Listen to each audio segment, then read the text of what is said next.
Seksyen 1. Raju telah ditahan di bawah Akta Kesalahan Keselamatan Langkah-Langkah Khas 2012 oleh polis selama 2 bulan bagi tujuan siasatan. Seksyen 4-5 Akta telah memperuntukkan kuasa untuk melanjutkan tempoh tahanan tidak melebihi 28 hari bagi maksud siasatan oleh pegawai polis berpangkat penguasa polis atau berpangkat lebih tinggi.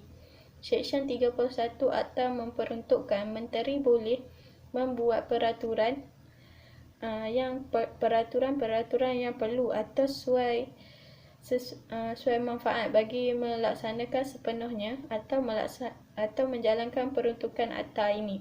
Menteri telah membuat peraturan kesalahan keselamatan 2012 yang membenarkan penahanan tahanan keselamatan oleh polis dilanjutkan selama tempoh 3 bulan bagi tujuan siasatan sekiranya perlu. Raju ingin mencabar keesahan peraturan tersebut dan juga penahanan beliau. Nasihatkan Raju. Sokong jawapan anda dengan 2 kes yang telah diputuskan oleh mahkamah. Isu 1. Adakah peraturan kesalahan keselamatan 2012 yang dibuat oleh menteri dikira sebagai ultravirus? Sokongan. Perundangan kecil kawalan kehakiman yang mengatakan bahawa perundangan kecil hendaklah selaras dengan Akta Induk. Aplikasi dan rumusan bagi isu yang pertama adalah berdasarkan kepada perundangan kecil di bawah kawalan kehakiman, perundangan kecil hendaklah selaras dengan Akta Induk.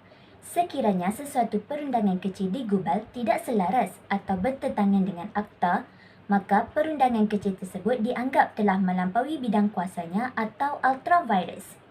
Jadi, Peraturan Kesalahan Keselamatan 2012 yang dibuat oleh menteri tidak dikira sebagai ultravirus kerana di bawah Seksyen 31 Akta telah memperuntukkan bahawa menteri boleh membuat peraturan-peraturan yang perlu atau sesuai manfaat bagi melaksanakan sepenuhnya atau menjalankan peruntukan akta ini. Contoh kes bagi isu 1 dapat dilihat dalam kes Ri Li Kian Su and Architect 1953 MLJ 195 Seksyen 8-1-B Ordinan Arkitek 1941 yang memberi kuasa kepada lembaga arkitek selepas siasatan dibuat untuk memadam nama arkitek kerana didapati bersalah melakukan tindakan yang tidak menghormati etika profesional. Undang-Undang Kecil 13 dalam Undang-Undang Kecil Arkitek 1941 menggariskan beberapa tindakan yang dianggap salah laku seseorang arkitek dan salah laku tersebut dikatakan selaras dengan tindakan yang tidak menghormati etika profesional.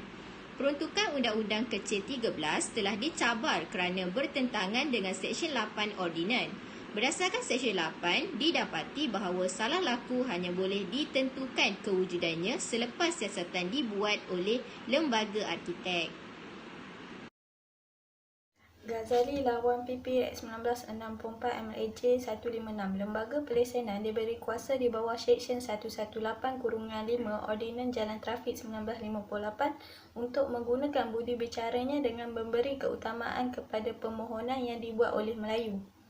Pihak lembaga telah melampirkan satu syarat bahawa jika sesuatu lesen diberikan kepada orang Melayu, hanya orang Melayu sahaja yang boleh menjadi pemandu kenderaan tersebut. Oleh itu, apabila Undang-Undang 13 menggariskan jenis-jenis tindakan yang dianggap sebagai salah laku, ia tidak memberi peluang kepada lembaga arkitek untuk menjalankan siasatan berdasarkan kepada kes. Mahkamah Undang-Undang Kecil telah melampaui kuasa yang diberikan kepadanya oleh ordinan.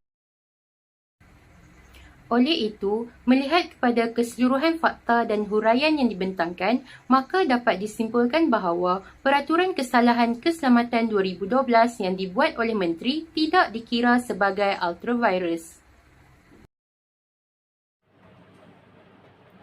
Isu yang kedua adalah, adakah Raju boleh mencabar keesahan Peraturan Kesalahan Keselamatan 2012 yang telah dibuat berkenaan tempoh penahanan beliau?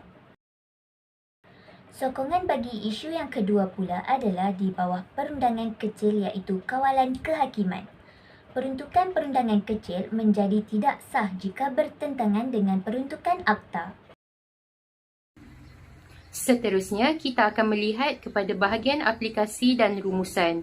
Seperti yang diperkatakan dalam bahagian sokongan, isu ini adalah bersangkut paut dengan perundangan kecil di bawah kawalan kehakiman.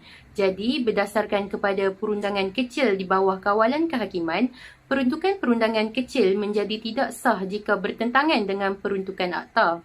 Hal ini bukan hanya membabitkan perundangan kecil yang perlu selaras dengan akta, malah peruntukan dalam peruntukan kecil itu sendiri juga perlu memenuhi kehendak akta. Jadi, dalam hal ini, Raju tidak boleh mencabar kesahan Peraturan Kesalahan Keselamatan 2012 kerana peraturan tersebut adalah sah berikutan ianya tidak bertentangan dengan akta. Hal ini kerana Seksyen 31 Akta telah memperuntukkan bahawa Menteri boleh membuat peraturan-peraturan yang perlu atau suai manfaat bagi melaksanakan atau menjalankan sepenuhnya peruntukan akta ini. Kes 1. PP lawan Raja Mas 1980. Peruntukan yang dikeluarkan oleh Majlis Pembandaran Ipoh diputuskan tidak sah kerana ianya bertentangan dengan Seksyen 62 Ordinan Jalan Trafik 1958. Seksyen 62(7) Ordinan berkenaan hanya membenarkan denda maksimum sebanyak RM100 sahaja jika kesalahan dilakukan. Tetapi, perintah yang dikeluarkan oleh pihak majlis telah melebihi denda yang telah ditetapkan.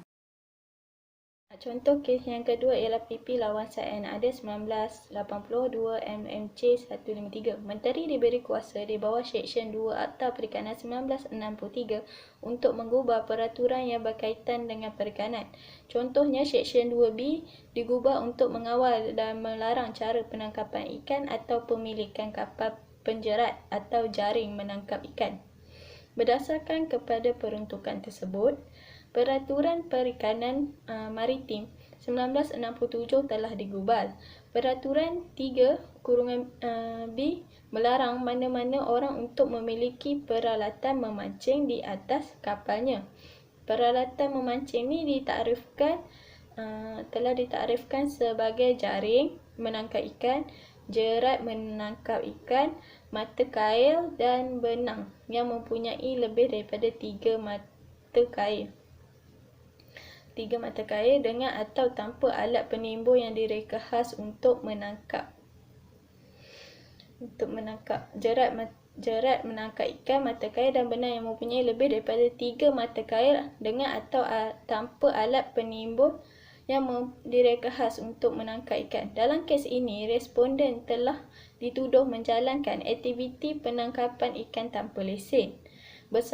Ianya bersalah dengan peraturan tersebut. Beliau kemudian telah mencabar peraturan 3B sebagai ultravirus kerana Seksyen 2B Akta tidak menyentuh tentang jerat menangkap ikan, mata kail dan benang yang mempunyai lebih daripada 3 mata kail dengan atau tanpa alat penimbul yang direka khas untuk menangkap ikan. Mahkamah kemudian telah memutuskan bahawa peruntukan berkenaan tidak ultravirus kerana peralatan berkenaan digunakan untuk tujuan yang sama, iaitu menangkap ikan. Kesimpulan bagi isu 2, Raju tidak boleh mencabar kesahan Peraturan Kesalahan Keselamatan 2012 yang telah dibuat.